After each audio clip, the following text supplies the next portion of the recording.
Et je voudrais citer encore un chiffre que personne ne connaît, mais qui est assez important pour l'avenir, les décennies qui viennent. Il y a un petit continent qui est au sud de l'Europe, où on voit surtout les gens arriver des côtes libyennes sur des bateaux. Et il faut faire un petit effort pour se rappeler que c'est le seul continent sur lequel la France a un excédent commercial, ça s'appelle l'Afrique. Et l'Europe, la France, ils ont un atout assez important pour l'Afrique, grâce à l'Afrique. C'est que l'Afrique parle en français ou en anglais, un peu en portugais, un peu en espagnol. L'Afrique pense en français et en anglais. L'Afrique achète des marques françaises, des marques européennes, parce que c'est complètement naturel. Mais il y a quelque chose de beaucoup, beaucoup plus important, c'est que l'Afrique, elle appartient à l'Europe. Alors, Monsieur le Premier ministre, souvent vous dites, attention, la Chine est en train d'acheter l'Afrique. Tout est en train de. Aujourd'hui, vous prenez le stock de capital investi en Afrique. Numéro 1, la Grande-Bretagne. Numéro 2, la France. Numéro 3, les États-Unis. Numéro 4, l'Espagne. Numéro 5, le Portugal. Numéro 6, la Grèce, puisque dans la représentation diabolique de la Grèce, on a perdu en tête que la Grèce est très importante en Afrique du Sud, très importante en Afrique de l'Est, très importante en Australie, les premiers armateurs du monde, etc.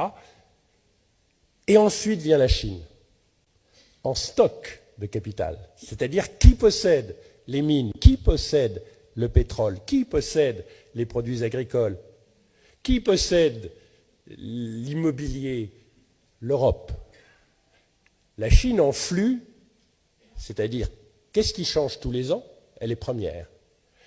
L'avantage que s'est construit l'Europe avec l'histoire est en train de le perdre. L'Afrique, vous ne dites à personne, appartient à l'Europe qui ne le sait pas.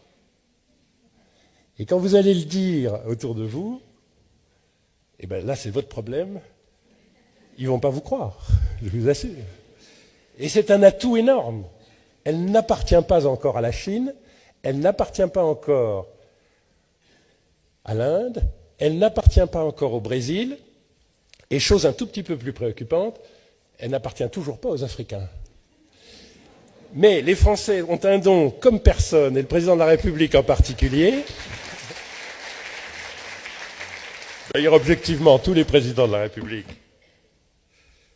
français, qui est de donner à penser aux Africains, et à mon avis, il faut continuer, que la France, quand elle ne défend pas ses intérêts de nation seulement, est toujours le porte-parole et le défenseur de l'Afrique. Et d'ailleurs, ça va se refaire au G8 dans quelques jours et au G20. Jouez de ça, simplement parce qu'ils sont 2 milliards et parce qu'aujourd'hui déjà, il y a beaucoup plus d'Africains qui parlent français que de Français. Et je fais l'hypothèse que 100% des Français parlent français. Ne nous y trompons pas.